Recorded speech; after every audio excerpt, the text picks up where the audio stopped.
And good morning, and welcome to Truth to Power. I'm your host, Darwin Griffin, and we have a variety of different topics that we're going to talk about today on this show with our special guest, Pastor John Hearn Jr. I want to make sure, because I know some people would just say, note the difference between junior and senior, so I want to recognize John Hearn Sr. at the same time.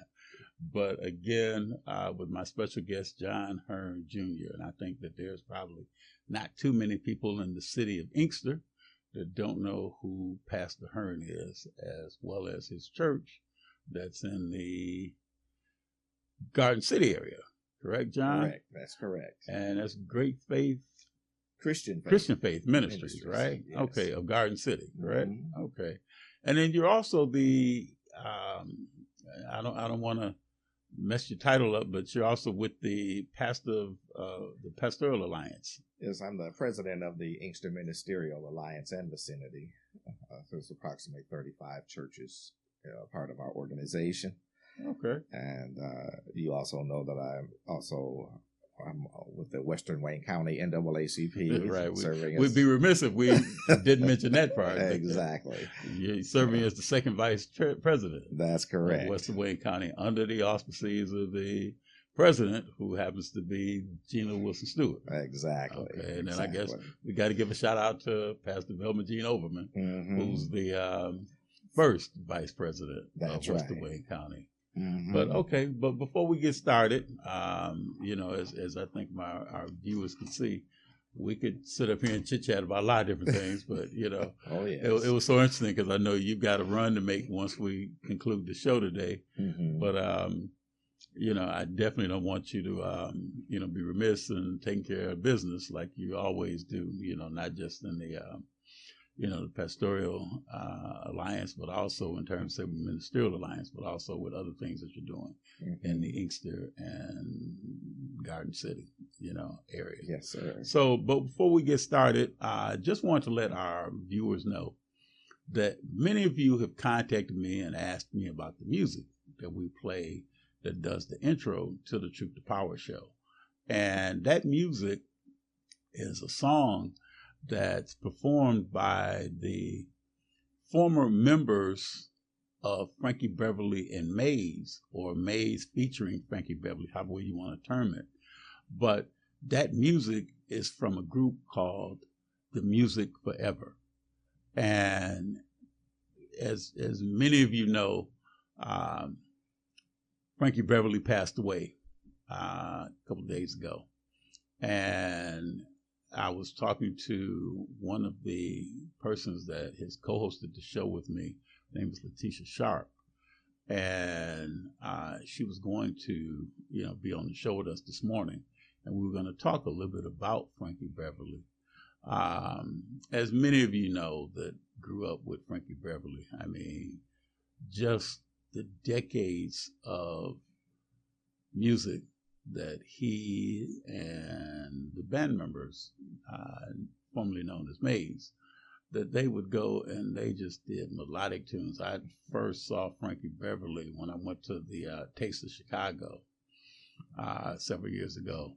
And it was just interesting when I was listening to Frankie Beverly. I mean, this was about 7 years ago. And it was just a little interesting with Frankie Beverly because of the fact that Frankie Beverly was one of those few performers that could go and take the microphone and stop singing, and he could hold the mic out into the audience. And the audience was singing the rest of the chorus of songs. And, he's one of those few that not just the seniors or the seasoned individuals in the audience were singing along with him, but you had some of the young folks in there singing along, the teenagers that was there. And we were all outside at this big amphitheater there at the Taste of Chicago. And, some of these young kids were like they were singing, keeping up with the seniors that were singing. So, Frankie Beverly's music has transcended a lot of individuals. And, we are so sorry that he made his transition. He was in California. And when I was talking to Letitia, she was telling me that several of the members from Maze, were there with him, before he transitioned. So it was, when I look at some of I saw a caption on Facebook where somebody showed a picture of Frankie Beverly and singing with the other angels that has transcended before him, the Whitney Houstons, the Aretha Franklins, and others. And it's like now here they got another song, another artist, another entertainer that can come up there and perform with the other angels up on high. So it's just, a matter of, saying that he was probably going to be someone that, was missed. I want to read this little part that the family of Frankie Beverly, that they had mentioned. And this is from the family of Frankie Beverly. Grieving the loss of a loved one is a deeply personal and emotional experience. During this time, as we are navigating feelings of sorrow, reflection, and remembrance, we kindly ask for privacy and understanding, allowing us the space to grieve in our own way. This period is one of healing, and your respect for our need for solitude is appreciated as we honor the memory of our beloved Howard Stanley Beverly, known to the world as Frankie Beverly. And as they mentioned too, that he lived his life with pure soul, as one would say, and for us, no one did it better. He lived for his music, family, and friends, and they ask everyone to love one another as he would want that for us all. Howard Stanley Beverly, a.k.a. Frankie Beverly, whose sunrise was December the 6th, 1946, and sunset was September the 10th, 2024. And it's from the Beverly family. But again, the music, we could probably go into a lot of music that Frankie Beverly sang and Maze, over the years. But as I said again, there's so many hearts that are broken. When I was at Michigan State, a good friend of mine, Deborah Smith Pollard, she has a radio show, that has gospel music in it. And she and I used to sing together when we were up at Michigan State together. And it was funny because one of her favorite sayings was that was her heart, Frankie Beverly. Just she would have loved to have sung a duet with Frankie Beverly. As much, emotion as Frankie Beverly got from women that listened to Frankie Beverly when he performed. And so many people, throughout the years have expressed to me their love for Frankie Beverly. And, when I see performers get out there and it was interesting because I didn't really see him do a whole lot of dancing, but he would have that baseball cap on. Yes. And he wore that, just like my guest, John Hearn, probably the consummate, gentlemen when you see them in their little two-piece walking suits. And you'd see Frankie Beverly with his white shirt, pair of pants, and gym shoes on. And, there was a certain swag and swagger about Frankie Beverly that will be missed. And I think that now when you see some of the newer, the younger artists, the Kendrick Lamars, the Ushers, and Chris Browns and others, they don't have to have a whole lot of, outfits with a whole lot of bling bling and that kind of, attire, but they could just come out there and they can just sing. And as some people say, he can sing. Oh, yeah. So that's the thing that Frankie Beverly was. Frankie Beverly could sing. And as I said, when he would get out there in the crowds and take that microphone and hold it out there into the audience, women would just go wild. They would be like, joy, pain like sunshine. But don't let me get to singing, because I might break this airwaves up. So I don't want to get to doing that. But the thing is just that there's so many memories of Frankie Beverly, and he will definitely be missed. John, what's your thoughts about Frankie Beverly? Well, I did have the opportunity several years ago. He actually came to Detroit, and I was able to catch him down at Ford Field. I was there. Is that right? I was there. I was there. Okay. So that was my first time, seeing him in person. And I'm talking about a commanding presence. I'll never forget seeing him come out onto the field in a golf cart. I mean, he just hushed I won't say hushed the crowd. He brought them to their feet just with his presence alone. And he performed. And as you said, all he had to do was hold that microphone out. I think I did more singing in that concert than he did, because as I think most people did, John. I think they were harmonizing. They were harmonizing good harmony too when he would hold that microphone. Exactly, because everyone was familiar with his music, all through college, even for me. He was a staple. And even just last night, I don't know if you know this much, but I'm an avid bike rider.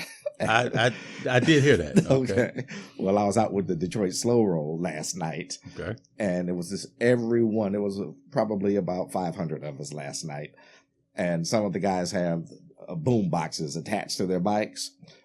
Last night was a rolling tribute to Frankie Beverly. Everyone was playing his music the whole 25-mile ride for last night. And I said, what better way to remember this man? We rode up and down the streets of Motown for 25 miles listening to Frankie Beverly. So right now, joy and pain is ringing in my head. Like sunshine and rain. Oh, yes. So it was a nice experience. And I'm telling you that seeing him here, I believe it was one of those classic football games going on in Detroit when he was here, and they had some other artists appearing with him. But, and one thing I like about the fact that, he was an established, artist, but he was helping others along the way by letting in his opening acts, and giving them that exposure, to help get their careers started. I'm not a big rap fan, but at the same time, I have children, and I'll never forget this. He brought a guy, his name was Little Scrappy. he was out there performing ahead of time. Now, my kids, they were all into it. So I had to just go along. But I said that was commendable of him, though, to at least give that young man an opportunity to get exposure. So that was one of the pluses, and takeaways from that experience. So it was a tremendous time, for me as well as for my family to have that opportunity to be in his presence. Well, it's so interesting because I think I did a show months ago with Letitia Sharp, and we were talking about she's the sister-in-law to a gentleman named Rome that performs with Maze, and now they're called The Music Forever. Okay. And we were kind of going into a little bit of background about Frankie Beverly and Maze. And if I'm not mistaken, memory serves me, I believe that they were originally called Raw Soul. Okay. And then I think it was Marvin Gaye was the one that recommended that they change the name from Raw Soul to Maze. And then they started performing as Maze featuring Frankie Beverly. So that's why I was saying in my opening statement that some people know him as Frankie Beverly and Maze, whereas other people know him as Maze featuring Frankie Beverly. Because a lot of us, artists, that's how they got, even with, what was that? With the Commodores, and then when Lionel Richie kind of took the, the lead with them. Yes. And, so many artists, so many groups have started, and then they featured the lead singer, from where the Supremes. Yes. I think also when you talk about looking at Harold Melvin and the Blue Notes. Right. And, it was Harold Melvin and the Blue Notes featuring Teddy Pendergrass. Right. So, we got the list that goes on and on, because even like when you had LaBelle, Yes. And then, you know, Patti LaBelle, and when you had, I think they were originally called the Bluebells at one point. But that's where a lot of times, you know, people had branched off, you know, even like with the Four Tops. Yes. You know, featuring Levi Stubbs or Levi Stubbs and the Four Tops. So, you know, I think the one group that a lot of people know so much about when you talk about music and then featuring or somebody and the group was when you talk about the Miracles. And, you know, when you think about the Miracles, you think about Smokey Robinson and the Miracles, you know. That's right. But and then I guess the all-time classic when you talk about Ann would be, but it seemed like it never really branched off into that, and that was the Jackson 5. Okay. You know, whereas, you know, Michael Jackson clearly was the, you know, the consummate performer. Yes. But it never really was known as Michael Jackson and the Jackson 5. Exactly. It was still always the Jacksons. I think it's what they evolved into. But originally they were the Jackson 5. Exactly. And then Michael Jackson just went off and did his own, you know, thing. You know, one of the other things, too, that never materialized back when I guess he was ego tripping, David Ruffin wanted to be featured with the Temptations. With the Temptations, yes. But you know, that was such an interesting, you know, analogy with him and, you know, with Temptations. Yes. You know, even I think the same thing. I was just recently watching a documentary about Bobby Brown. Okay. And just like with Bobby Brown in New Edition, and Bobby Brown wanted to do things kind of on his own. And, you know, then when they decided that, even though Bobby Brown helped form the group Edition, you know, New Edition, but they in turn decided with all of the things that Bobby Brown was doing, that they wanted to continue without him in the group. Yes. And then that's when he branched off and started doing his own thing. Yes. And then he was headlining for New Edition. And then I guess it got to that point where he was like, hey, the New Edition was headlining for him, you know, for the show. So a lot of times that does happen, you know, whereas a lot of these groups are having opportunities to grow, and just like with David Ruffin, there was a lot. I mean, he brought it, but then when you had Dennis Edwards to step in and come and take, well, I'm not going to say he took David Ruffin's place, because David Ruffin was not somebody you could take the place of. Exactly. You know, he was unique. He was very unique. And that was the same thing with Bobby Brown when they brought Johnny Gill in to New Edition. Yeah. And the same thing when it came down to with the Supremes, you know, with Florence Ballard. Yes. You know, and so it was so many different people that were just it would just be incomprehensible to see them replacing somebody, you know, in the group. And just like even with the Miracles and with Smokey Robinson, you know, I think the guy's name was Eddie Griffin, that was the person that took the place of Smokey Robinson in the Miracles. All right. When they, you know, branched off and Smokey had his own career.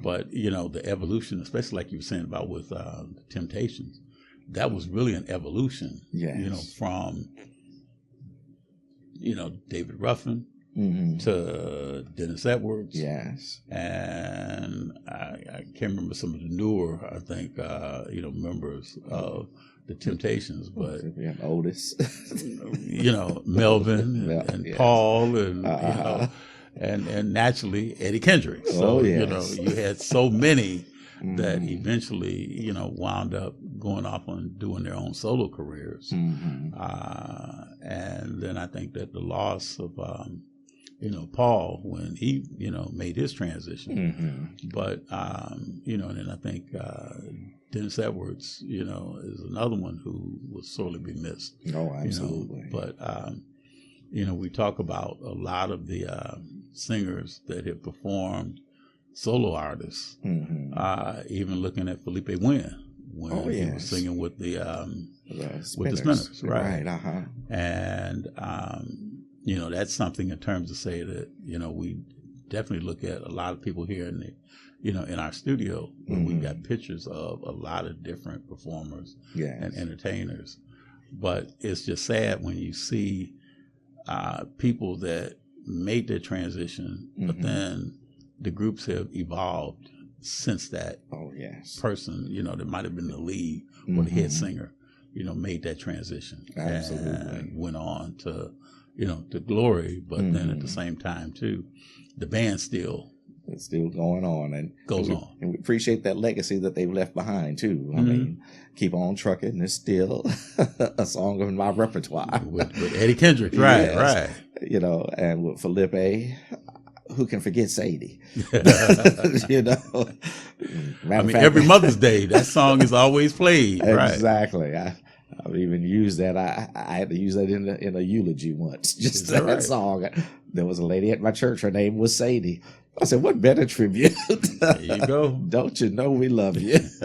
It seems like every Mother's Day, that's usually a song that they play. During the, you know, for Mother's Day. So when they have the mothers, you know, you know, march them up to the front. You know, I'm sure that you can speak more on that at the churches, you know, for Mother's Day. There's, and then that other song, I'll Always Love My Mother. You know, I think there's several others that, like you said, that they kind of look at, but the tributes to the different singers, and just like even with Change, which is the group that was at Luther Vandross was involved with. Same thing, you know. So and then and you know, so many different artists that kind of branched off, you know, from them like that. You know, and something came to mind as you were speaking, you know, about the groups featuring, you know, a particular singer. We forgot Morris Day at the time, right? You know, right. So and that was interesting because it was so funny because you know, that was all Prince. That did that, and I was just looking at I think Morris Day was on the Jennifer Hudson show, and he was talking about how that kind of evolved into, you know, the time, and then looking at some of the classics that they did, and the interesting part about them is that they just put a new album out not that long ago. Is that right? Okay. There's still groups that are still holding on, you know. And it's just so ironic when I look at Morris Day in the time, and I think of Jerome Benton, the guy that does the little dance moves along with it.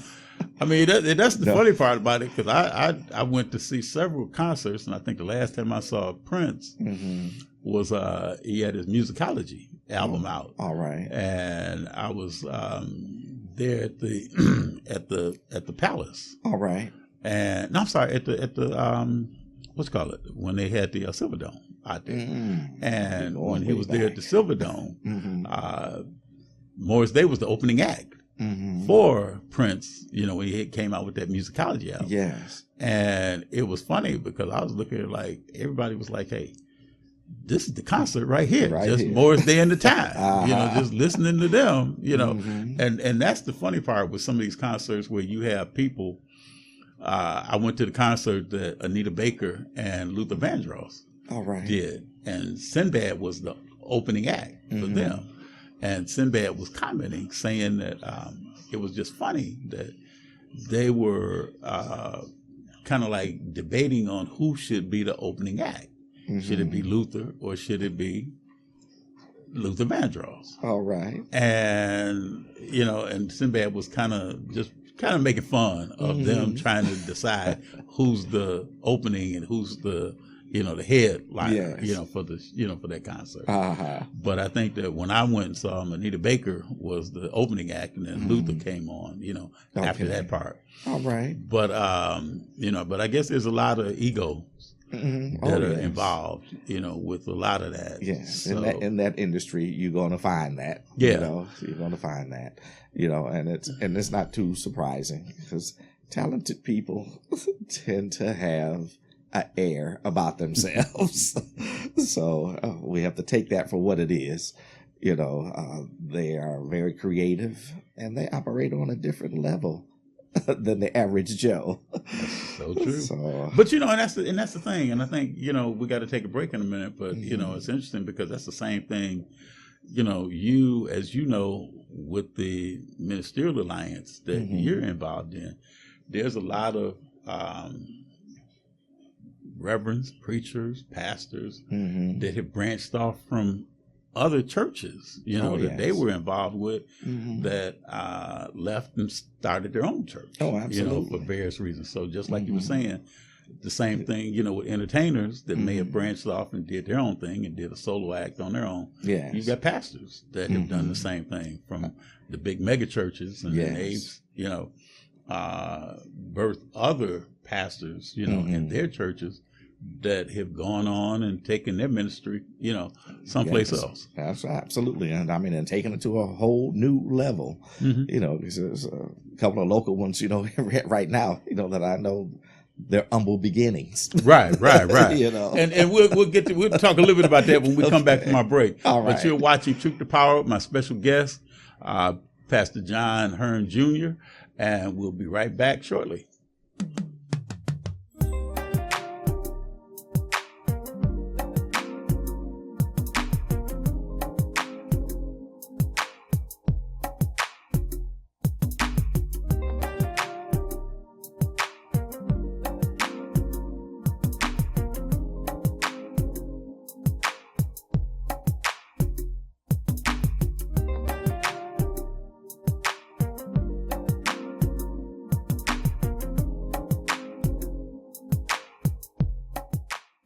Your radio is now on TV. Your TV is now on radio. WHPR 88.1 FM can now be heard and seen worldwide. The same platform that hosts all of your favorite content now has WHPR TV and radio. Have your own radio or TV show on Roku with approximately 8 million homes. Debut your music video, clothing line, church ministry, plays, or products. A limited number of slots are available, so act now. For more information, visit RokuDetroit.com or call 313-868-6612. You heard about it. Now come be a part of it. Roku Detroit Worldwide. Approximately 8 million viewers. Hi, I'm Eric Sabria, your Wayne County Treasurer. If you're living in a home of a deceased family member and you're facing property tax foreclosure, the probate process can be helpful to you. If you file a probate petition and notify our office, the foreclosure proceedings will be halted during the probate process. Contact us at 313-224-5990 or email us at taxinfo@waynecounty.com. We're here to help.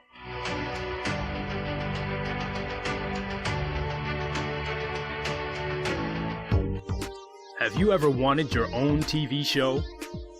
Have you dreamed of showcasing your talent for the world to see? Well, now you can. Have your own TV show. You can have your own 30-minute show. Not only will you be seen in the Detroit area, but you can be viewed worldwide. For more information, call 313-868-6612. Visit our studios and receive a free TV interview to promote your business, church, or organization by appointment only. All media platforms are engaged. Copy. Get ready to launch your show or product. Periscope ready. We're 5x5 ready to launch. Copy that. Trend worldwide across all major platforms. Ignition. 3, 2, 1. The world is waiting. Watkins Broadcasting. More than just TV.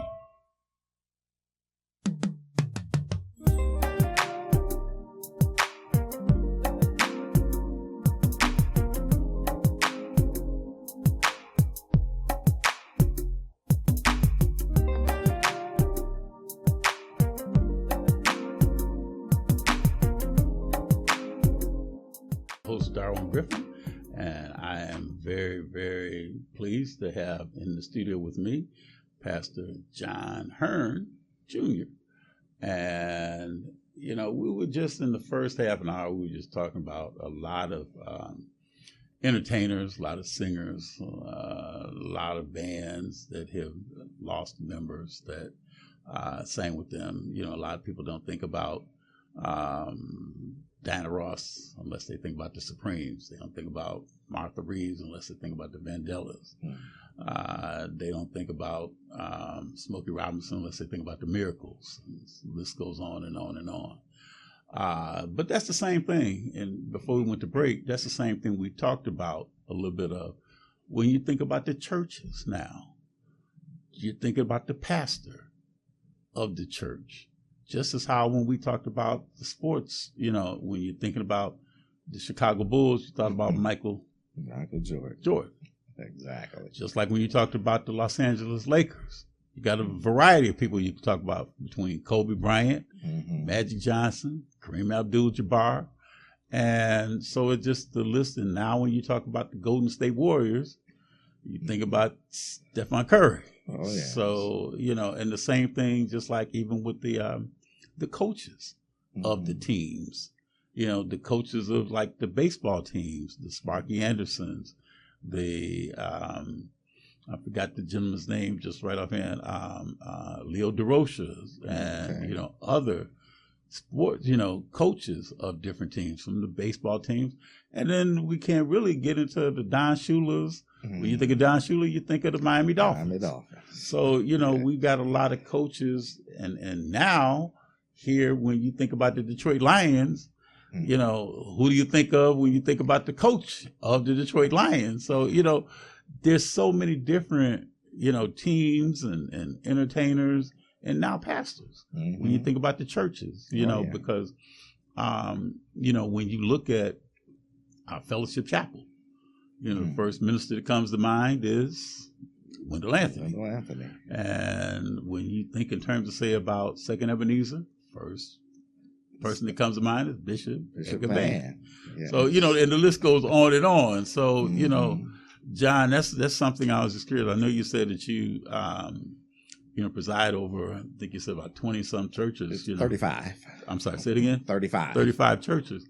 And is that true? Is that how a lot of the pastors out there with those 35 churches, that they, when you think of the church, you automatically think of the pastor's name that presides over that church? Oh, absolutely. There's always a connection there with that particular fellowship, with the pastor's, name, because they're the ones who really bring that establishment, put it on the map. I'm a second generation pastor. My dad pastored for 42 years. Wow. And I tell folks I was born in the church. Brother, I was born in the church. And from that, I often tell people that from an early age, I had a drug problem, simply because, my parents drugged me to Sunday school, and they drugged me to choir rehearsal, and they drugged me to Bible study. So, brother, I had it bad. I had it bad, and, but I had a lot of exposure, because of that, to some of our present leaders of today. From my earliest years, I recall when Pastor Vann got his first church. And, my father was a member of the Baptist Pastors Council in the vicinity here of Detroit. And, he came out of the AME church and then became a Baptist pastor at Second Ebenezer over on Cadillac Street. Right, exactly. On the east side of Detroit. That's right. And, he was kind of blackballed in the beginning for making that transition. But the Baptist pastors embraced him, and I'll never forget Reverend Charles Butler was the president of the Pastors Council back then from the Calvary Baptist Church, I think on Concord on the east side. And he told the pastors to rally behind him, and every church, every week had a fellowship with him. So there was an afternoon fellowship with a different pastor, and we were one of them. So we were there from the beginning. And look at him now. Right, He's a bishop, and he's got now dozens and dozens and dozens of folks following him underneath him in his organization. So from very humble beginnings, but the Lord blessed his efforts, and look where he is now. You can't say Second Ebenezer without saying Bishop Edgar Vann. And you know, that's so interesting too, John, that when you think about that, because I know my church, First Missionary Baptist Church, out in Belleville, Michigan. Okay. And that was one of the first churches that when I joined the church that we fellowshiped with was with Bishop Vann's church. Is that right? Over there on Cadillac Street, matter of fact, you know. Okay. And it was interesting because we went into the church and they had the little balcony, you know. I'm not thinking about a lot of churches that have balconies. Yes. But they had the balcony, you know, over there. And then I think when the church became available, when they, I think they got the building right there on the boulevard, East Grand Boulevard and I-75. I-75, yes. And then when I was seeing the construction of a new building that was coming up right there at 6 Mile and 75 and didn't know what it was, I thought it might have been a movie theater as big as it was, yes. you know. And then when I saw the words Second Ebenezer, you know, on the outside, you know, when you ride past on 7 Mile. Yeah. I mean, I'm sorry, 75 and 6 Mile. I'm like, wow, this is a church, not a, you know, not a theater, you know. But that's interesting when you see, you know, the different churches and see them being, you know, erected. Same thing, just like watching Fellowship Chapel. Yes. You know, get erected over there on Ferguson, right there, Ferguson and West Outer Drive. And the same thing with Tabernacle, because I used to play tennis over there at the field right there where Northwestern High School was at. Yes. And then to see that building get erected. And, you know, then lastly was to see the, where I used to go to the Edgewater Park. Out there off of 7 Miles of Lasher, and look up and see that mega, you know, the city of David, you know, over there with, you know, David Ellis and now Charles Ellis, exactly, you know, over there. So it's so many different places where you see, but when you think about the churches, you think about their pastors, you think about the ministers, you think about the bishops, you know, and you know, and it's so interesting because the pastors are known for bringing the word. But the other question I just want to ask you too is that I know there's a camaraderie, but is there also, I mean, and this might be the wrong word, but is there a competition between pastors to kind of draw members to come to their church? You know, and I'm seeing the smile on your face that, you know, it may not be something that's spoken out loud, but, you know, I don't know, and this might be wrong to say it like this, but is there kind of a, okay, I did, you know, delivered a powerful message, say for Easter Sunday or for Christmas Sunday or, you know, whatever the case may be. Is there a competition, you know, or do you think there is, you know, a little bit of a rivalry, you know, of sorts? Well, but it's a friendly one. It's a friendly one, right? You know, I couldn't totally classify it in that regard because all of us operate within the gift that God has given us, you know. And with that being said, you know, some people or some pastors have a gift of articulation that's just far above others. But at the same time, you know, the scripture says, "My sheep know my voice." Say that again. My sheep know my voice. Okay. So with that being said, there are certain people that are only going to gravitate to my voice and my delivery because those are the ones God has placed under my leadership. Therefore, I may not be the most articulate pastor out here, but the people God has given me, they recognize my voice. They want to follow the ministry God has placed upon me. I had the pleasure just this past Tuesday of being at the Baptist Pastors Council. We just reconvened from our summer break over at the Dexter Avenue Baptist Church, and Dr. Tillis Chapman was our preacher for the day. Sure. And by far, he's one of the greatest pastors this side of heaven.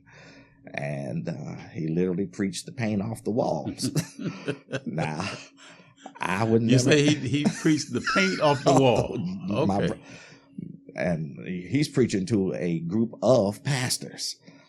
Now, every pastor in the building was on their feet, not standing at their seat where they were seated, but they all walked down to the altar because of his delivery and because of how he utilized God's gift or his anointing.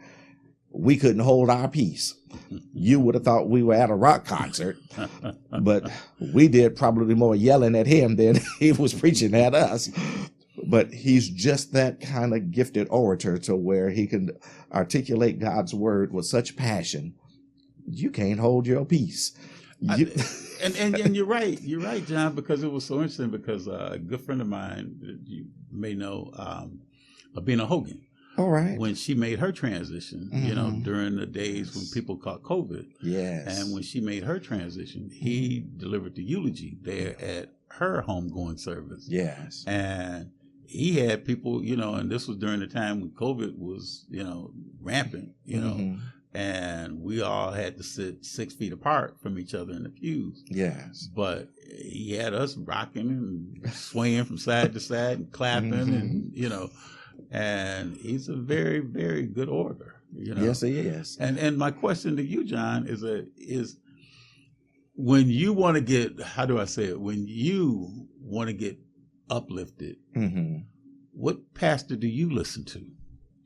Well, there's a number of them, but the fortunate thing we have here in the city of Detroit is that we have many great pastors. And because we come together every week, with the Pastors Council, we get to hear a different preacher every Tuesday. Okay. So normal people go to church on Sunday to get spiritually fed. Pastors go to church, at least of our denomination. We go to church on Tuesday. That's where we get fed. Okay. So that we'll have something to bring to you. That was a very good diplomatic answer that I would expect from Pastor John D. Hearn to say that. So we get a variety of all of the talent here. And then it's not just limited to our vicinity. We even bring in talent from across the country. Right. Because I may be having a revival at my church, a spring revival or fall revival, and I may bring in someone from Atlanta, Georgia. I may bring in E. Dewey Smith. Well, I'm going to bring him to the council on Tuesday, on that week that he's at my church. Right. So we get folks from all over, from New York to California. If I could call him an unofficial mentor, one that I really admire that's not in our area right now is Dr. Terry Anderson out of Houston, Texas. Okay. One of the most prolific pastors out there. And I every week, I'll tune in, after I get home to listen to his message. And he can hold his own, but yet he's not intimidated by anybody. I'll look on there sometime. Matter of fact, 2 weeks ago, I saw he had Al Sharpton preaching, at his church. Okay. I've looked and I've seen our own Tillis Chapman preaching at his church. So he's at that caliber, where he can identify and hold his own with the most gifted pastors of the country. And I can appreciate the way that God has given him the gift of articulation as to the way he presents the gospel. So simple, but yet it's not offensive to those that have acquired a higher degree of education, And in the end, just like with the newspapers, they print their stories based on the level of third grade education. Okay. A third grader should be able to comprehend whatever the story is. Well, although he's well educated and has a diverse audience, he brings it at that level to where a third grader can understand it, but the PhD sitting out in the audience, so too, also is going to tickle their fancy as well to make them appreciate. So he can tickle the fancy of all different generations. Oh yes, absolutely. Because I know that there are pastors that have made transitions, because I think about Charles Adams. Yes. And a lot of people, when you talk about Reverend Adams, that he delivered the eulogy for several, people that have made transitions. E. Delbert Gray was a good friend of mine that I went golfing with. All right. And he delivered the eulogy for him. And just at the end of his sermons, he would go and start to saying how you would say things in different languages, Yes. And I don't think anybody can touch him when it comes to that, at the tail end of his, Yes. Well, if I was in Japan, I would say it like this, or if I was in China, I would say it that way, or in France, I would say it, he just knew how to really get people to their, to jump up from their seats. Oh, yes. And all of it boiled down to just simply saying thank you in different languages. And he was known for that. That's going to be his signature mark from now until. Right. And anyone trying to come behind him will always know that it was Reverend Adams. Yes. That, that was his signature. That was his stamp on the congregation. Yes. When they would leave, they knew how he would say thank you, to everyone that attended his services. Absolutely. And, and I think just like you were saying about with, the T.D. Jakeses, and others, that have ministries that are on TV, yes. Even including when I think about listening to Solomon Kinloch, and I mean, there's voices that people recognize. Oh yeah. Just like even when we were coming into the studio today, and it was so funny, we were standing in the studios of WHPR, and I was listening to Tavis Smiley, right? And he does a show here at Watkins Broadcasting, and I'm listening to him in my left ear, and then I'm hearing John Hearn Jr. on the right side, on my right ear, and I'm like, is John in stereo? Because you sound a lot like Tellus Chapman. So, I'm like, and then some people have those, have that gift of laughter that people recognize, like the Eddie Murphys. Yes. He can laugh, and everybody knows that's Eddie Murphy's laugh. And I think a lot of the pastors have that signature, with the way that they preach the sermon. Absolutely. The way they may end the sermon, and just the way that they talk to people. Like you said, the oration is a totally different, with the continence of how people speak. Exactly. To get those words, across. And I know when I hear the pastors, when they, and educate me on this too, John. All right. When they say a word and they put the at the end. What is that called? I mean, just educate me and maybe a few other people that don't know what that is. Well, I think the term is called homiletics. Homiletics? Homiletics, yes. Okay. Where they put that special emphasis on certain, generally it comes at the end of the message when they're winding up or closing their message.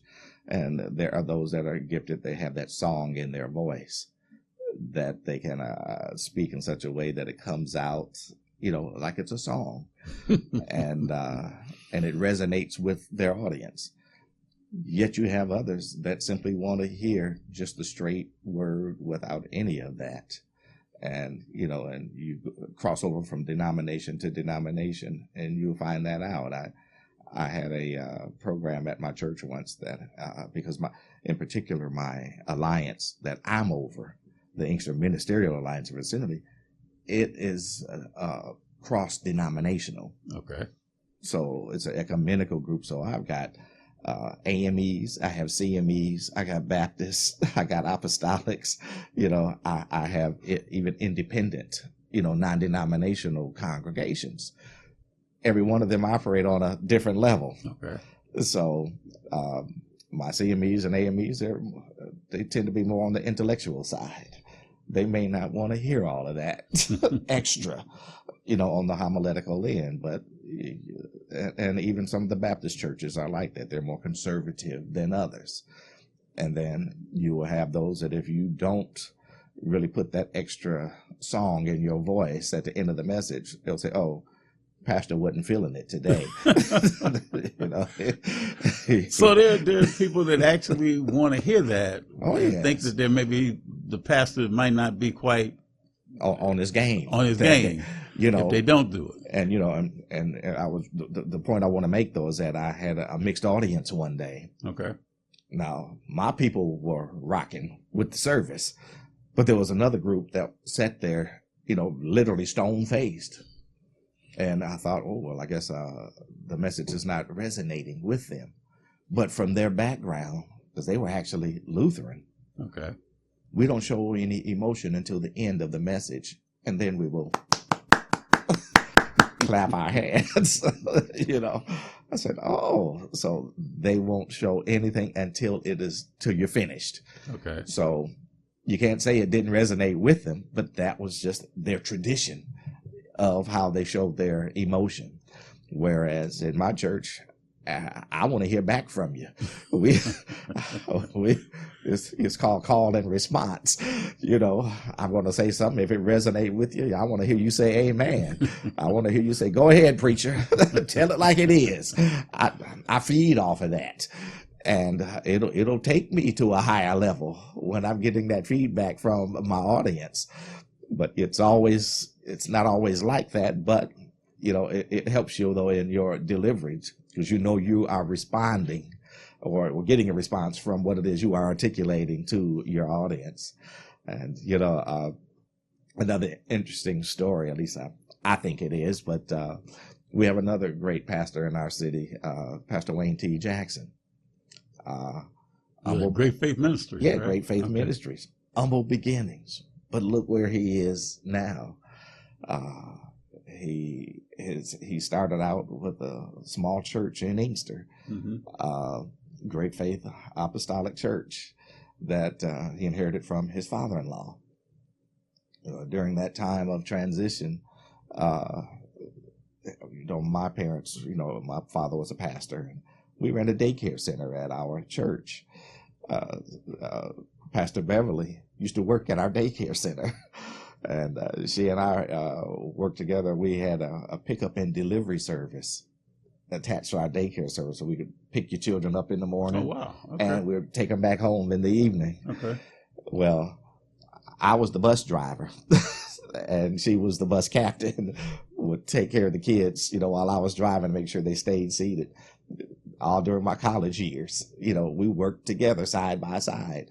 And then when I would get back to the church, where the daycare was, Pastor Jackson would be there waiting to pick her up, to take them home, and over the years, I said, look at the progression. Went from here working at the daycare center. Now she's Dr., I believe, Beverly Jackson, and he's bishop, and he has one of the biggest churches here in the city of Detroit. And he has pastors underneath him, yes. And it is phenomenal to see from humble beginnings, what God can do for you, and we sing this song, sometimes says, look where he brought me from, I know that song has to resonate in their hearts when they look back and say, look where he brought me from, because the building that he inherited from his father-in-law, before he got the building, his father-in-law used to rent space in our building to start his church. Wow. So, and we were just back then, and I'm talking in the 60s, we were in a little storefront on Harrison Street, and they would come in after we would leave, and then they were finally able to get their own building, a block away. But from humble beginnings to, look, he's a mega pastor and he's recognized all over the world. and that's so interesting, because I know I grew up in that area, Grand River, Oakman, in that area. Mm-hmm. And, that used to be the old Federal store. Exactly. And, and I think in terms, say, about Sears was right across the street, from the Federal. Yeah. And, when they closed the building, from Federals, I was wondering what they were going to put there. All right. And then, you look up and you see the church, Mm-hmm. and then I think he's got also a shoe store I think, across the street Mhm. from there as well.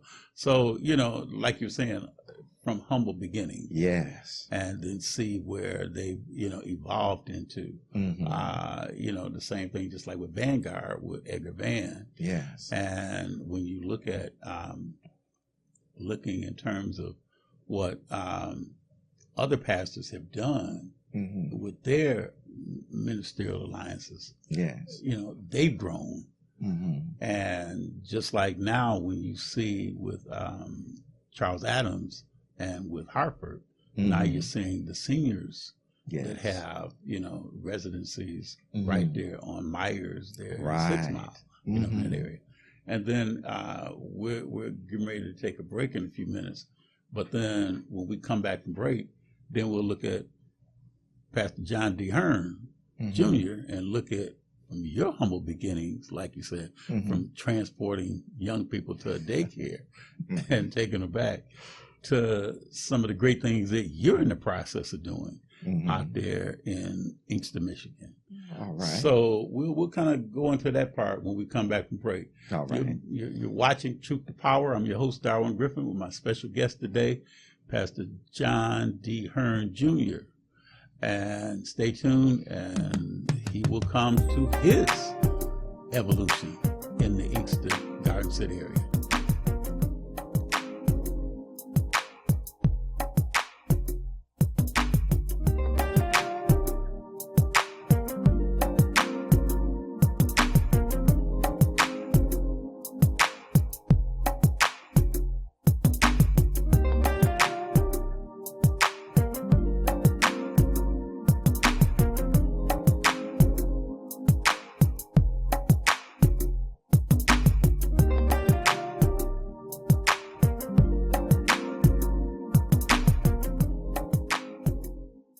All media platforms are engaged. Copy. Get ready to launch your show or product. Periscope ready. We're 5x5 ready to launch. Copy that. Trend worldwide across all major platforms. Ignition. 3, 2, 1. The world is waiting. Watkins Broadcasting. More than just TV. Feel good about your future with tuition-free programs at Wayne County Community College District.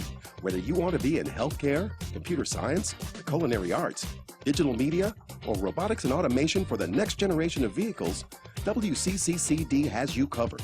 A full range of programs to achieve your goals, fit your schedule, and give you all the support you need to be successful. All of it tuition-free. Now there's something to feel good about. Register today at wcccd.edu. Have you ever wanted your own TV show?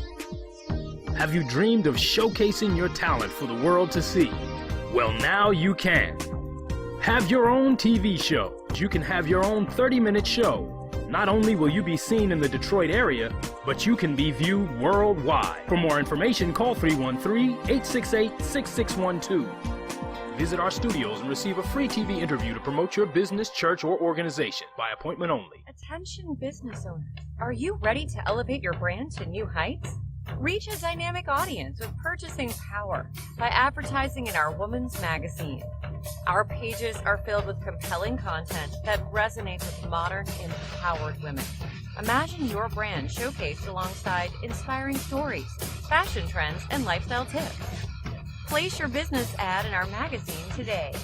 Contact us today at murderedvoices@gmail.com for a quote. Let your brand shine in the pages of our women's magazine. Unleash the power of advertising that speaks directly to your target market. Elevate your brand. Elevate your success. Email us at murderedvoices@gmail.com. WGPR Detroit HD2.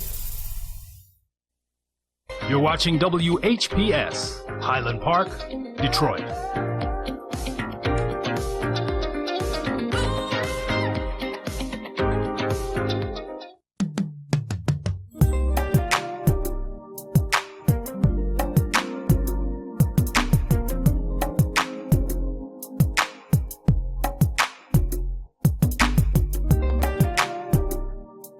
Welcome to Truth to Power. I'm your host, Darwin Griffin, and we are joined by Pastor John D. Hearn Jr.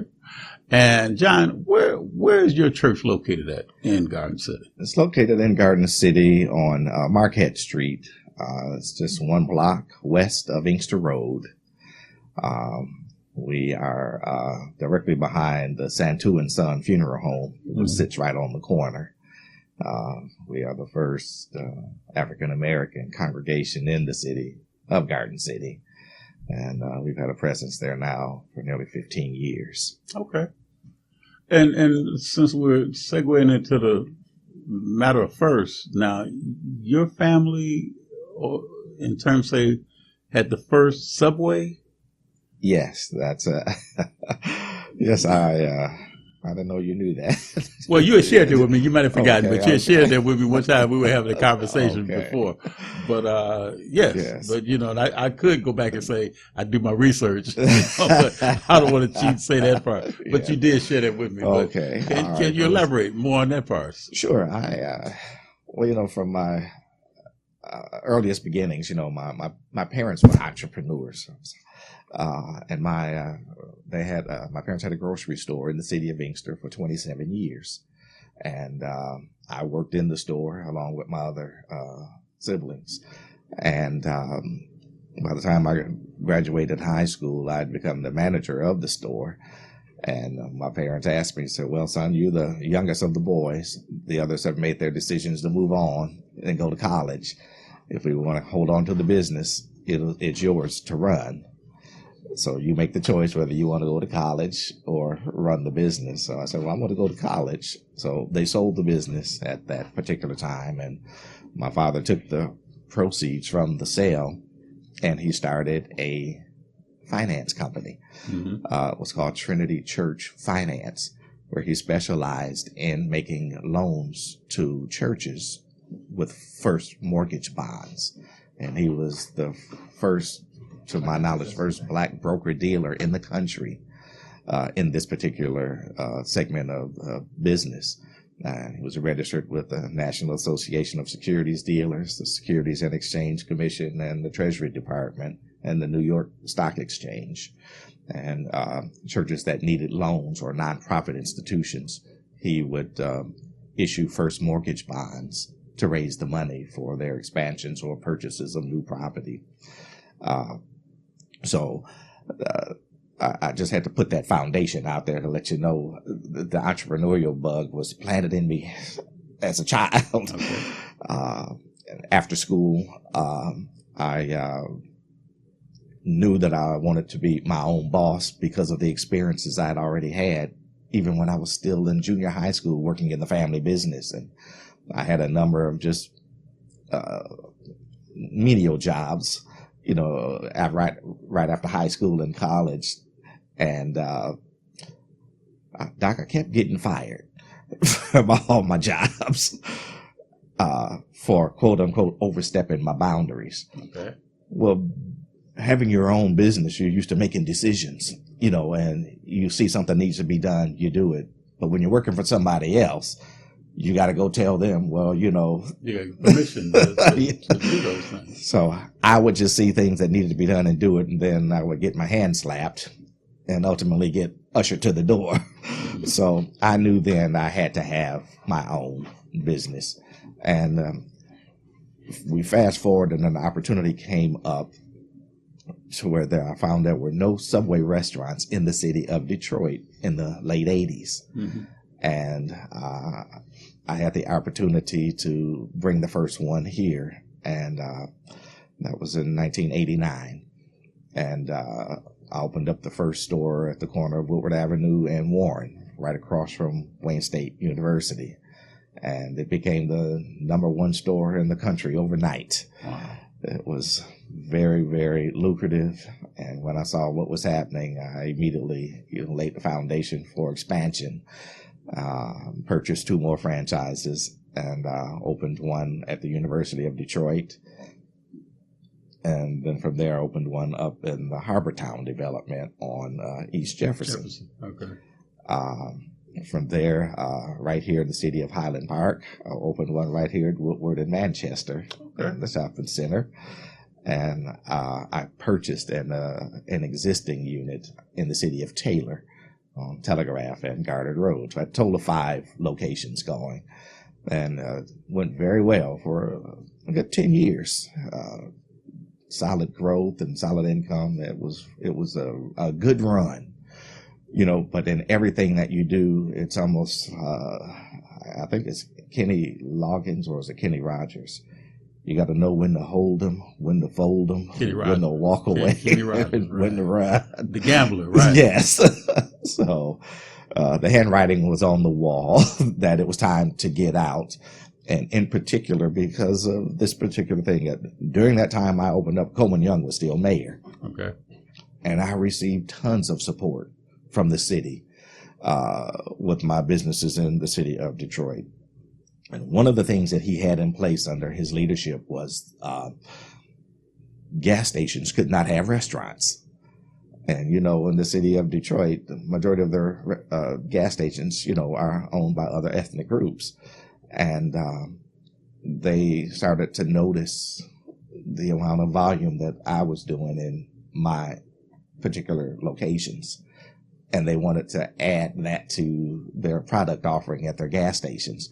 Well, he had a moratorium on restaurants being in gas stations, would not issue building permits.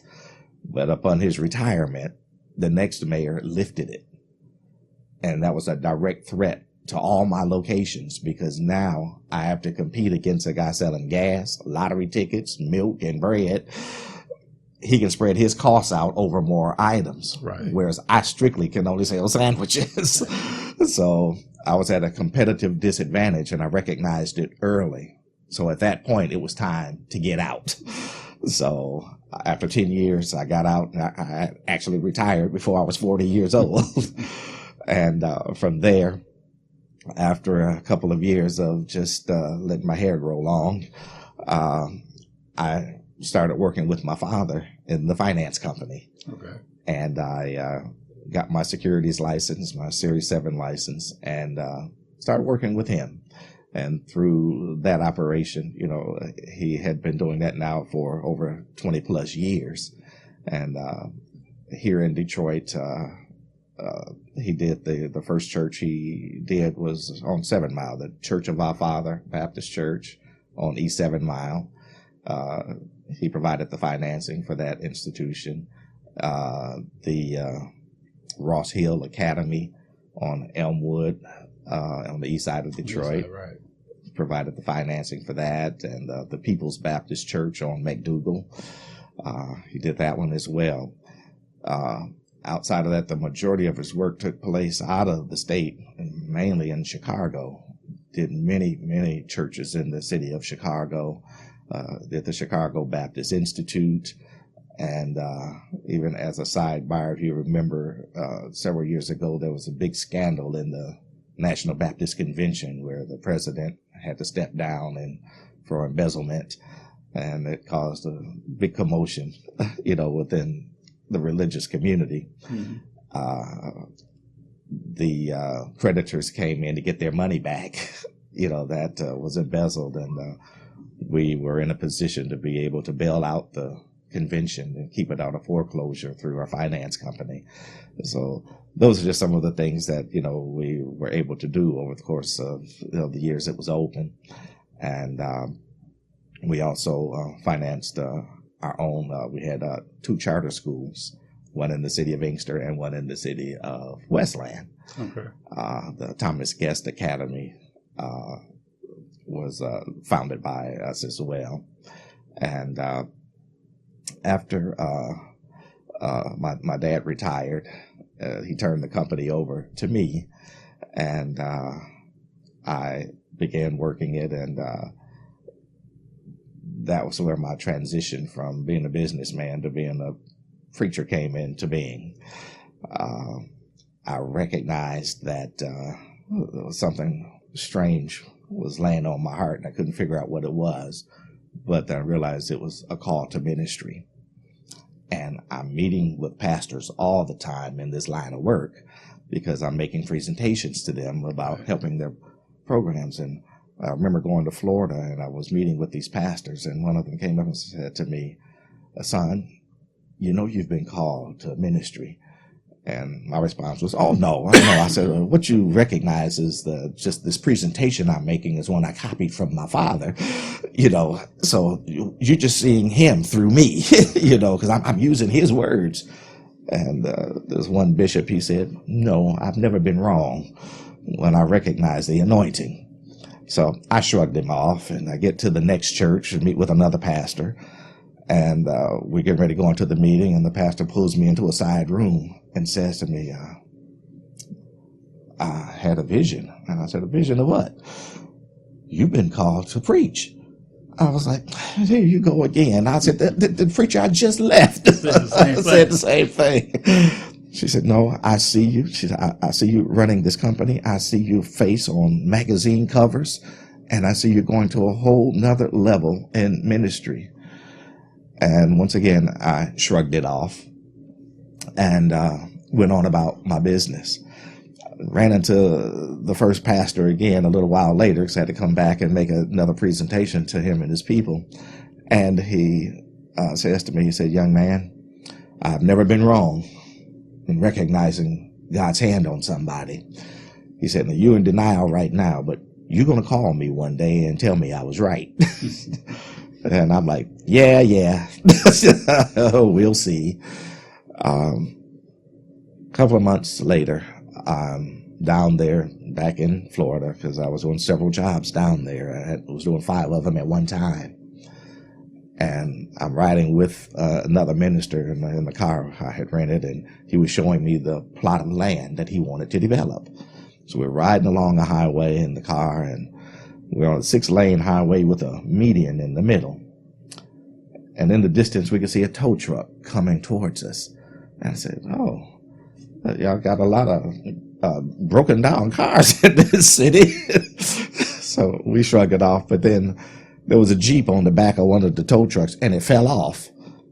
And the Jeep started rolling through the traffic. I said, "Look, somebody's going to get killed." And this was a 55 mile an hour highway. This Jeep rolling backwards into traffic, and then it jumps the median and comes over to our side of the street. And I'm like, "Oh my God, look at this thing." So every time we would turn, because it was headed directly towards us, we would turn to the right, it would jerk to the right. We would turn to the left, it would jerk to the left. And nobody was in it. It was as if it had LoJack on it or something. We ended up having a head-on collision with this Jeep. Both of us ended up, ambulance had to come, the car totaled, take us both to the hospital. We ended up being there, overnight, and then they finally released us. But I was in quite a lot of pain. Mm-hmm. So they gave me a shot and sent me back to my hotel. And from that experience, I eventually developed vertigo. And they gave me enough. I don't know what they shot me up with, but they said, "We're going to give you this shot, get on your plane and go home, but you're not going to be able to fly again. Once this wear off, until your vertigo is gone, you cannot fly." Well, that experience lasted 9 months. Wow. I came back home, I found myself in a neck brace and walking with a cane, and couldn't drive. And here I am, I've got young children. My oldest son had just gotten his learner's permit, and all of a sudden I got to depend on him to drive me to therapy and places I need to go. I had to stay home all day, couldn't go anywhere. My daughter, she was only about 10. Talk about an humbling experience when your child got to walk you to the bathroom and stand there and hold you up, to keep you from falling. It's a humbling experience. So one day I'm just sitting alone, and I just started talking to the Lord, saying, "Father, why would you allow something like this to happen to me? I'm the husband of one wife. I take care of my kids. I'm not a gangbanger. How could you allow this to happen to me?" And in a clear voice, as if he was standing in the room, the Lord says to me, "Son, until you do what I've called you to do, you're going to stay the way you are. You are one hard-headed young man." And I'm like, are you for real? He said, yes, you know the reason that you were, because what I left out, Doc, when I was doing that Florida work, I tried to move my family to Florida because I felt that tug at my heart for ministry. I said, if it's going to be ministry, it's going to be here because of the foundation that the family has already laid here. So I was trying to move the family to Florida, and I was 4 days before signing a contract in the city of Miami Gardens, Florida, for $35 million. 4 days. Had that accident, and it prevented me from coming back there to work the job. And I couldn't send anyone, because anyone that in the finance industry, it had to have been someone with the license, the same one that I had. So it's not like I could call you up and say, Doctor, go down and represent me. You know, it had to be someone in the industry. I didn't have anybody I could call, you know, lost the job, bottom line. So now I'm back home, and it's months later, and I'm just languishing. And when the Lord spoke to me and said, son, until you do what I've called you to do, you're going to stay the way you are. So I always call that my belly in the whale, or my Jonah experience. That night I said yes to the call. In less than 24 hours, I was out of my neck brace. I was off my cane and able to function as if nothing had ever happened. Wow. There's a play that used to be out many, many years ago called Your Arms Are Too Short to Box with God. Right. Well, that one resonated with a brother. That, truly, your arms are too short to box with God. So from that day forward, I'm like, okay, Father, well, I'm trying to rationalize. Well, being in ministry don't necessarily mean being in the pulpit. It may just mean being a Sunday school teacher, you know, or something in the support ministry of the church. So I'm asking the Lord to show me a sign to where you want me to go. So I naturally, with my father being a pastor, and I have 2 older brothers that are ministers as well. And I told them about what had happened. And so they said, well, just take baby steps. You got a learning process you got to go through. So they started me working with the youth ministry of the church. And every Friday there would be a Bible study. And I'm working with a lady that was already over it. So after 2 weeks, she asked me, she said, John, listen, there's a class I want to take, and I haven't been able to take it because it meets on Fridays the same time as this Bible study. Would you take it over for me for a couple of months while I can do this class? I really need it. So I agreed to do it. And the whole time I'm still saying, Lord, show me a sign where you want me to work. During that time, only 14 kids were showing up to that Bible study class. The week that I took it over, 28 kids came. The next week, 42 kids came. The next week, 64 kids came. The next week, 72 kids came. The next week, we was up to 99. I was like, okay, I get the message now. They started coming out of the woodwork. Children just started gravitating to the Bible study. So at that point, I knew this was real, because he definitely showed me a sign that I could not deny. So I haven't looked back since.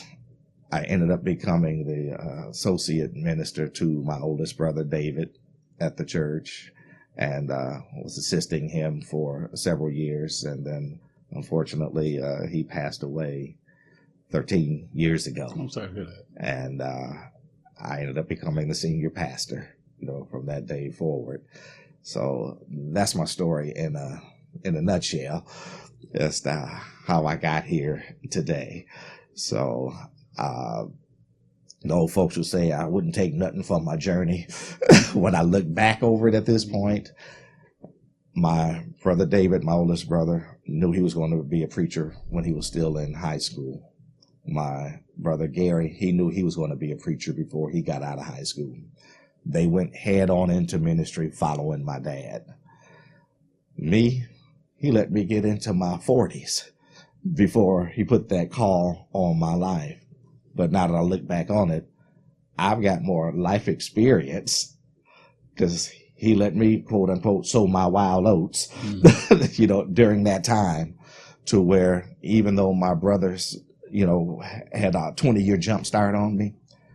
I can minister now on a level that they can never touch because I've had life experiences they never had. So I was able to communicate at a different level with those that got placed in my life because I know what the inside of a nightclub looked like. I know what wine tastes like. I know what beer tastes like. I've had experiences that allow me to identify with those that I'm ministering to. So everything, when I look back on it, prepared me for where I am right now. And as I, continue forward with the gift that I operate in, the Lord, my dad was already very involved with not only ministry, but business. He had a nonprofit housing development corporation that he started back in the 80s as well during the Reagan administration. And back then, Secretary of the HUD, Jack Kemp, was in the process of downsizing public housing across the country because they wanted to take those people out of public housing and make them homeowners. Okay. So they started a program, those community-based housing programs. So we jumped on the bandwagon at the very beginning and got qualified and started literally taking people out of the projects, cleaning up their credit and showing them how to establish credit and how to do those things necessary for home ownership, and was able to put them in brand new homes. So we built 29 infield homes in the city of Westland, and we built a 34-unit subdivision in the city as well, with the backing of HUD, Michigan, MISTA, as well as Wayne County, all assisting. So the program has, took us to levels we never thought we would go to. And now here today, I just acquired 72 brand new buildable lots in the city of Inkster to continue in this line of work to bring affordable housing to those that really are in dire need. But, that is a cornerstone to building a financial base, for our people, home ownership. So we're looking to break ground in March of next year for this project. It's called Annapolis Point. Annapolis Point? Annapolis Point in the city of Inkster. So I'm working along with I'm the developer, and my contractor partner is Shawana Jageski from Jageski Homes. She's a female entrepreneur who actually worked with my father. Oh, wow. And when he was building the homes in Westland, she started out with him. And now she has her own construction company and her own real estate company. So we have partnered together, and all of that wealth of experience now is coming to bear on this project. So we're looking forward to some great things taking place in the city of Inkster over the next couple of years, and we're not stopping there. So we'll probably be looking to seeing your picture on the cover of what magazine? GQ? I mean, already where you're tired, we know it can be on GQ, but for like who? Black Enterprise? Black Enterprise, Business Weekly, whatever. Right. But we'll see what the Lord has in store for us for the future. But things are definitely looking very bright, for us going forward. And, one of the sidebars to this development that we are developing, of those 72 lots that we have acquired, and there's 72 buildable lots, my parents' first home was in that neighborhood. Wow. And I've been able to identify the actual plots. So I'm going to build a home on those plots. That's going to be my legacy and my gift to my grandchildren. So they can live in the house that their great grandparents, their first home was located at. Phenomenal. That is phenomenal. So these lots will be transformed. Is there a projection for when you're looking at having actually people to be able to inhabit these homes? How soon? Well, we're looking to get the shovel in the ground in March of next year. Okay. We are over halfway through the process of the necessary revenue we need to raise to make this a reality. So far, we're we were looking to accumulate $1.8 million to start the project. And so far, we've raised $1,300,000. So we're well on our way. So at that last 500, which is on the way already, we'll have a shovel in the ground by March, and we'll start putting people in these houses and creating the next wave of wealth for our community. Well, is there, if somebody wanted to be a partner, if somebody wanted to assist you with what you're doing, is there a website or something where they can go and maybe like to, go on, find out more about what you're doing, and then if they wanted to help in the financial, backing, is there a website that they can go on to kind of assist you with that? Yes, it's my nonprofit that I operate under for this project is called the Western Wayne Urban Community Development Corporation. And just www.ucd.org. They can go to that website and find out all the information that we are about and what our plans are for the future. And there's contact information if you want to contact me directly or my builder. All that information is right there on the site. So we probably have an upcoming book that probably Pastor Hearn is going to probably come out with, because, it's good to hear Black men doing great things, especially in the community where they live in, and giving back to the community, because a lot of times you find a lot of Black men, they start something, but then they take it and they move elsewhere. That's true. Some go to school, they go to the universities, like UD, Wayne State or Michigan State or even, U of M or whatever. And then they leave and they go off to California, or go to Georgia, or go to Florida or Texas or something like that. But it's just good to see you doing what you did to get your education, but also to give back to the community that you grew up in. And so your legacy, like you said, to your grandchildren can be right there where you grew up in as well. Exactly. We got to take a quick break. So when we come back, I'll be continually joined for the last half an hour of Truth to Power with Pastor John D. Hearn Jr. Stay tuned.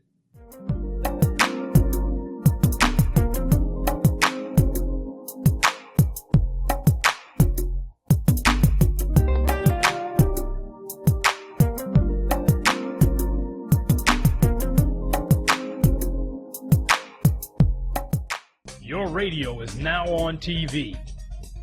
Your TV is now on radio.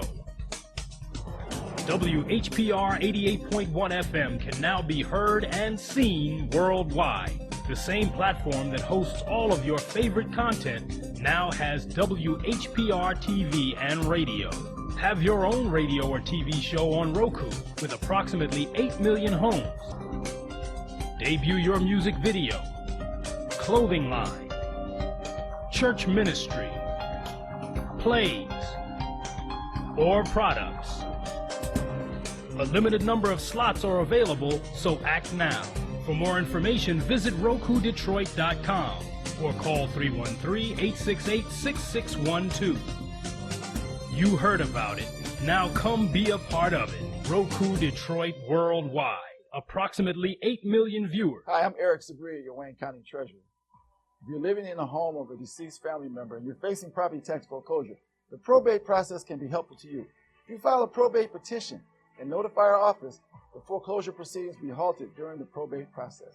Contact us at 313-224-5990 or email us at taxinfo@waynecounty.com. We're here to help.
And welcome back to Truth to Power. I'm your host, Darwin Griffin, and we're joined by our studio guest, John D. Hearn Jr. And again, just wanted to make mention, and I appreciate you, Tim Smith, for, bringing this bump in that pretty much like shows the, we started out the hour, our show with talking about the music that we have utilized on the Truth to Power show, and that's the music of The Music Forever, and that TMF is the band that performs. They were formerly known as Maze, featuring Frankie Beverly. And as many of you know, that Frankie Beverly made his transition a few days ago. So we definitely want to express our condolences to the Beverly family during this time. And, we definitely know that he is transitioned to be with the other ancestors. And we appreciate everything that Frankie Beverly and Maze has done when it comes down to the music industry and how they really revolutionized the music industry with their songs, with their lyrics, as well as their sweet melodies that has transcended decades. So again, our condolences are expressed to the Beverly family during this time.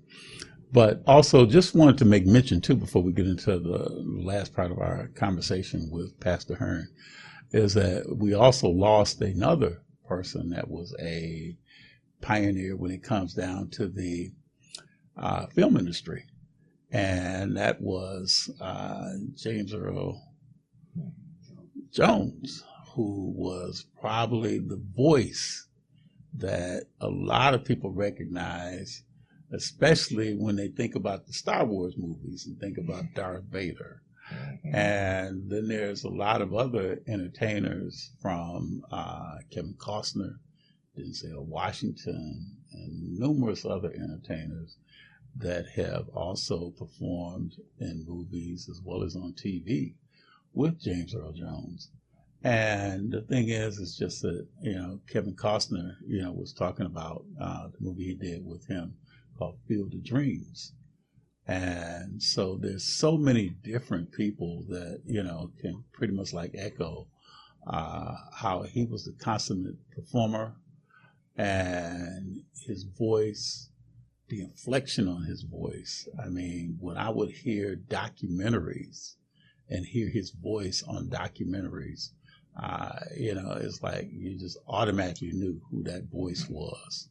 And, he was a, prolific entertainer from, I think back to the Claudine movie with, and just listening to him in that movie along with Diane Carroll and, and a host of others. But, I think that probably the one voice that I think about when I think about his career over all of the years is him and the Darth Vader. And everybody was trying to wonder whether or not if that was him actually under the suit when you would see the black helmet and the cape and everything.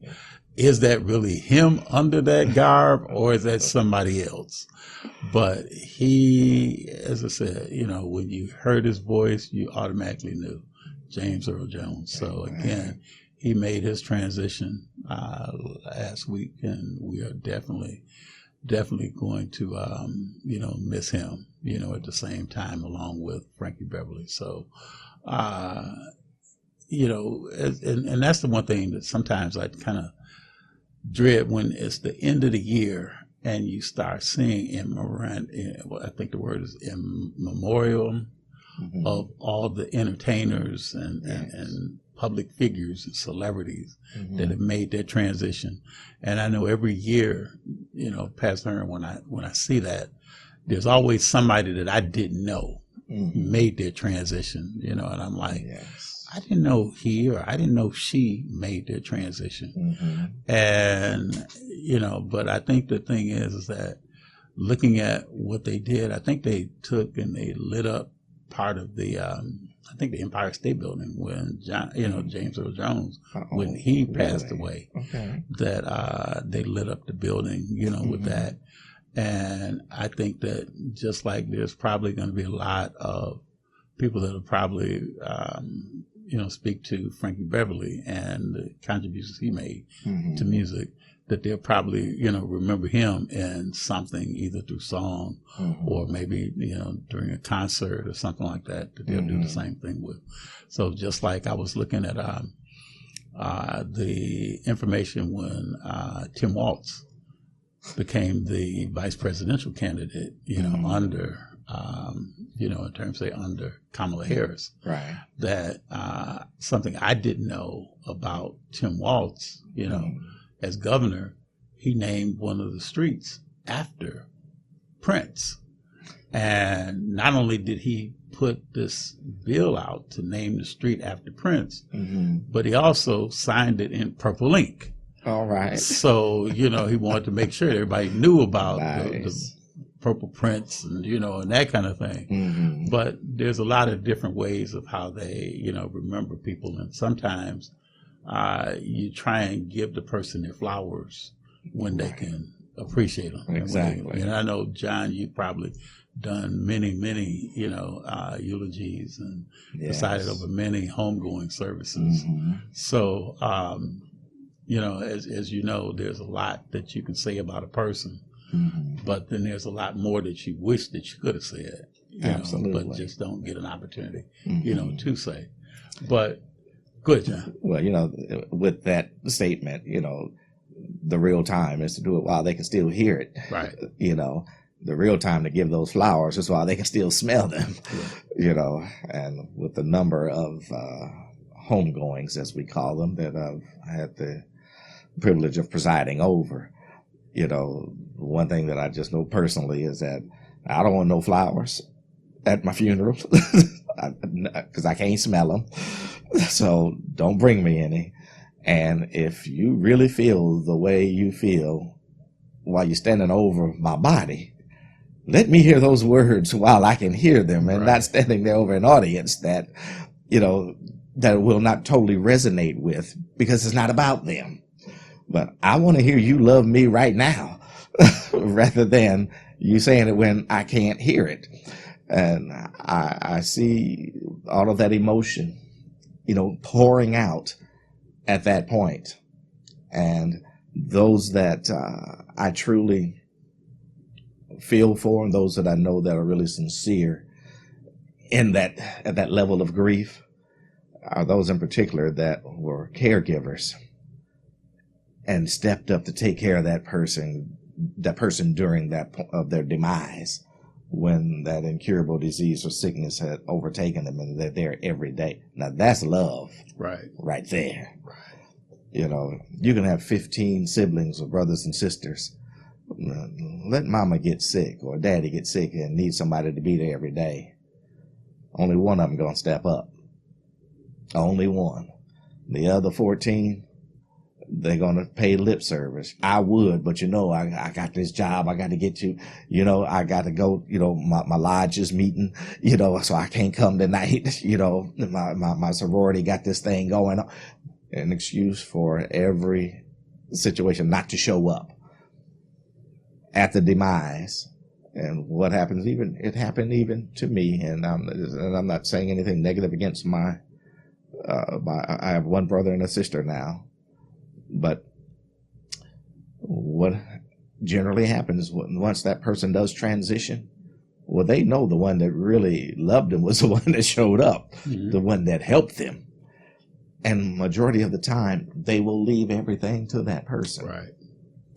And the rest of the family members will be upset and want to start fighting, saying you manipulated the situation. You took advantage of mama. You took advantage of daddy to have them sign the house over to you, or the car and the bank account. What about the rest of us? Well, you were too busy with your social activities to come when they needed a ride to the hospital, when they needed a ride to the doctor's office. You could never be there, and not expecting anything. The last 4 years of my mother's life, I moved in with her and became her caregiver. I promised her I'd never, ever let her go into a nursing home that was my commitment. I said, I will take care of you. So I moved in with her and did all that I could until she left here. And it wasn't until after her demise, I went in her office, and right on her desk was her will. And in her writing, she left me everything, and I said, oh, this is going to cause some trouble, because I didn't have her write it, but she said, son, you have taken care of me and have shown me more love than others. And this is not to disparage my brother or my sister. He was in Kentucky. He couldn't do it. That's where he lived, and, my sister was taking care of her family. She said, you were the one here. So I showed it to my brother when he came home. I said, these are mom's wishes. And he said, well, I have no argument, because even I recognize you were here, right, and you did it all. But that's not always the case, with our families, unfortunately. Caregivers go through a lot, and that, especially at that time. And it's a very emotional thing when, you have to watch a loved one, literally go down, day by day. But being there for them during that time is the best show of love you can ever, display. Not having the biggest bouquet at the funeral, but being there for them at their time of need, that's where it makes the difference. So I didn't mean to really get off on that tirade, but this is a reality I see almost every day. During COVID, when things were shut down, where I live, I'm very close to our local mortuary. So because I'm literally walking distance away, they would call me all the time to come assist with services. And they were so backed up because of all of the transitions being made during the height of COVID. Sometimes they would even forget to call me to book me for a service. I'd be out cutting the grass or weeding the flowers, and call, and we need you here in 15 minutes. I'm like, 15 minutes? That's a minute. I got on my coveralls. We'll wait on you. Come on. But things were just that chaotic, during that time. Right. I was glad to be able to come in and assist those families during that time of transition. But I did learn something from all of that. COVID hit us, like a freight train. And a lot of us weren't prepared for those type of transitions. Right. People weren't, no insurance, nowhere to take care of the final, arrangements. And so now GoFundMe became the order of the day, and just passing the hat, to take care of loved ones, and I looked at that as, this is a shame, for us to be in this state.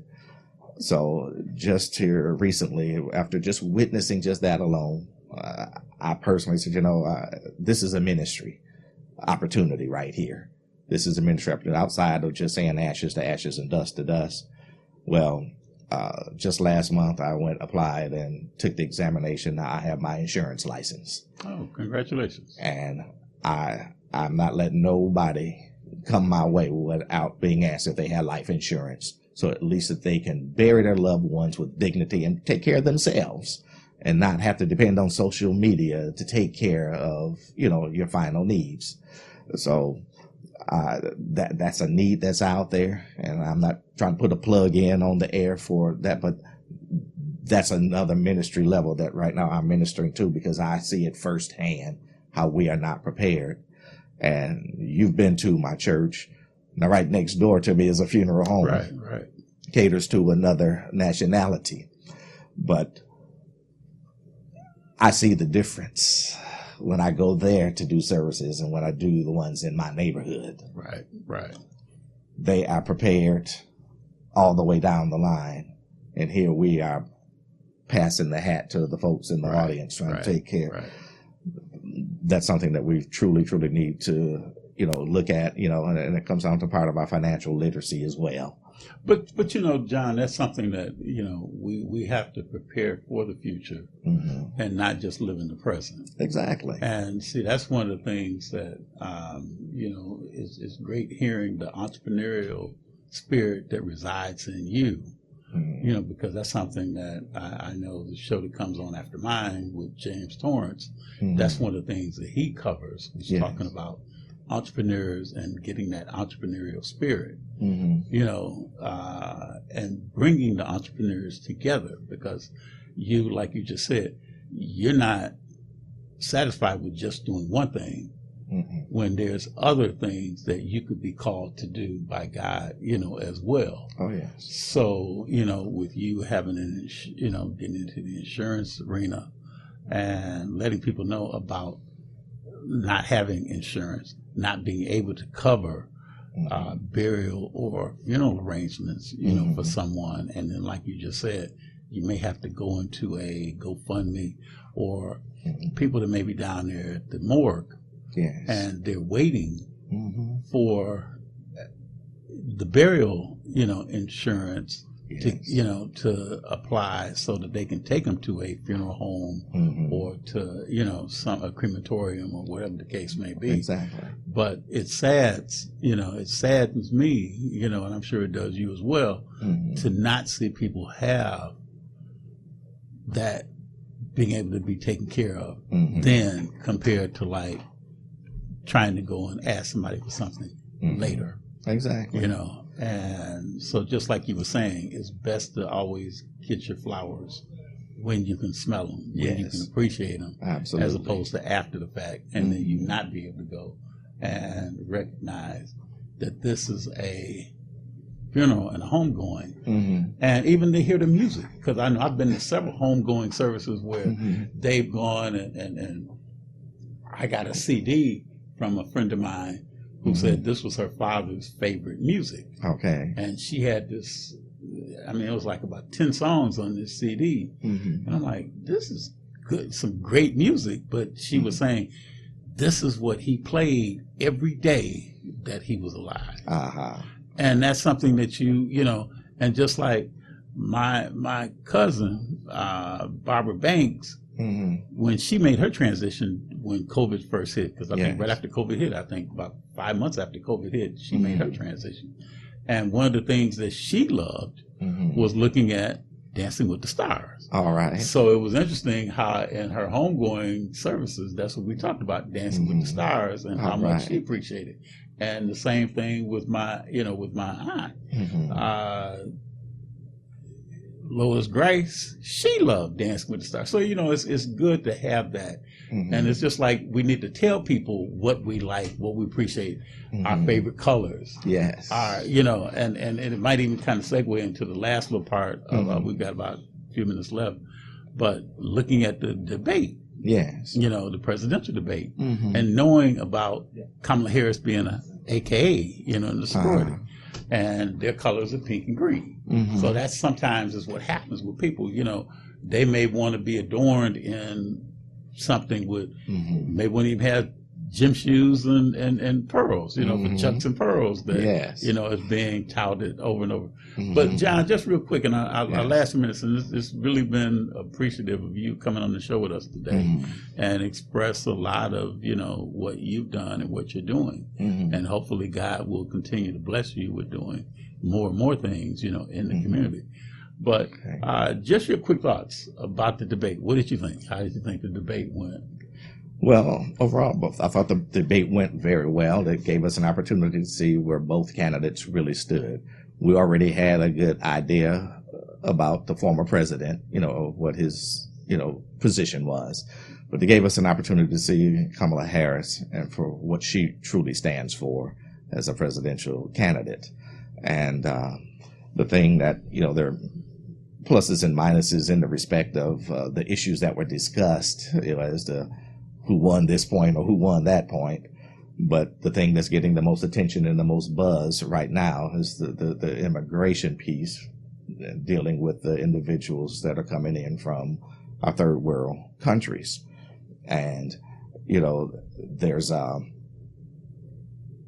disservice being done to, in particular, to our Haitian brothers and sisters, by, former President Trump labeling them as individuals that are out literally cannibalizing our cats and dogs, in particular down in Springfield.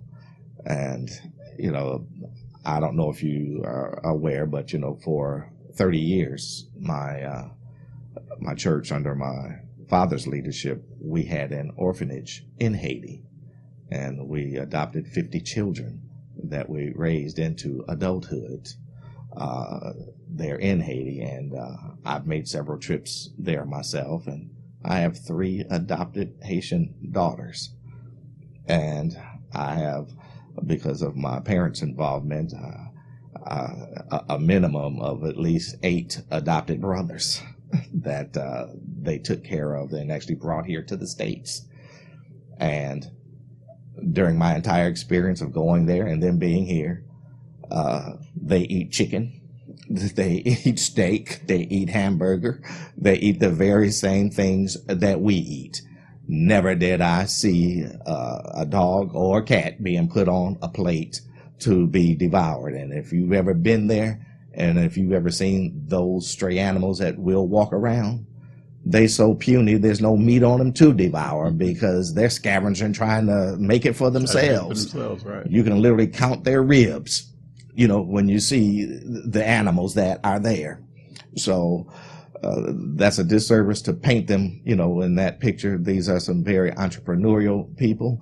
And if anything, there's probably a level of jealousy because of the fact that they work harder and they produce at a level that really is superior to most of the folks they are in contact with. I have one of my adopted brothers that lives here in Michigan right now, and he's been here for over 20 years, that my parents brought here.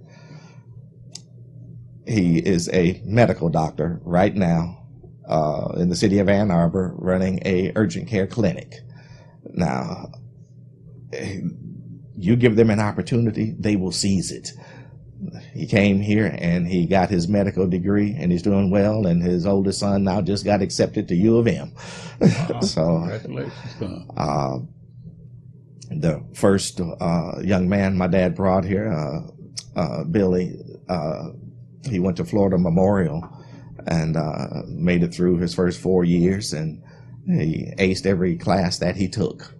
And the university gave him a scholarship to get his master's degree, and then brought him in as a student teacher. And then from that, after he got his master's, they gave him an opportunity to get his PhD. And now he has that, and he is a full professor now at Florida Memorial. Oh, good. Good. My dad brought his brother. He attended as well. He graduated after his 4 years, and his education visa was expiring. So he was going to have to go back to Haiti. He wanted to stay, and you can only stay if you get married or if you join the U.S. military. And from what I understand, the test that you have to take if you're a foreigner to join our military is as hard as the bar exam is for a lawyer. For a lawyer, right. Emmanuel took the test and he aced it. Oh, good. When he aced that test, during the time he was in school, he had gotten his pilot license on the side because he wanted to fly. Well, when he aced that test, the Army wanted him, the Marines wanted him, the Navy wanted him, the Air Force wanted him, the CIA wanted him, and the FBI. He went to work for the CIA.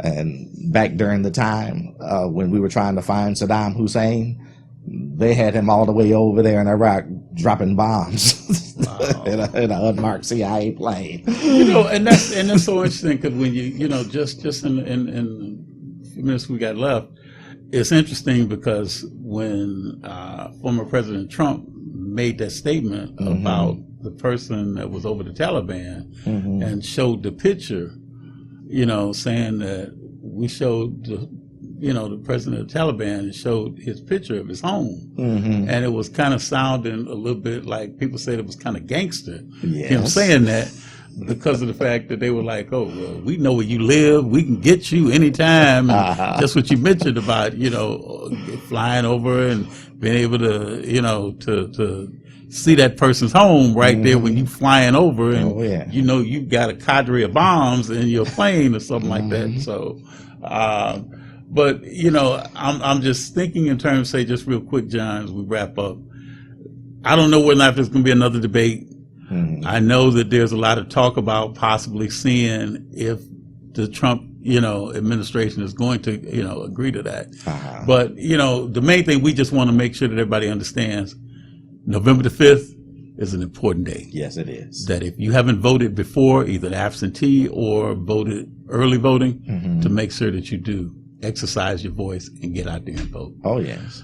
My special guest today has been Pastor John D. Hearn Jr. Say your church again and location. Christian Faith Ministries of Garden City, Michigan, 27500 Marquette Street. Marquette Street in Garden City. But we are definitely pleased to have you been on the show with us today.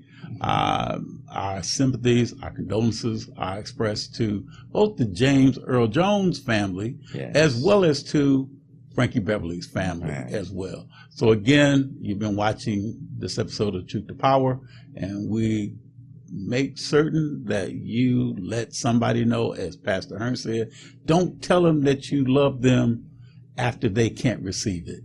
Tell them today. Amen. Have a great rest of this afternoon.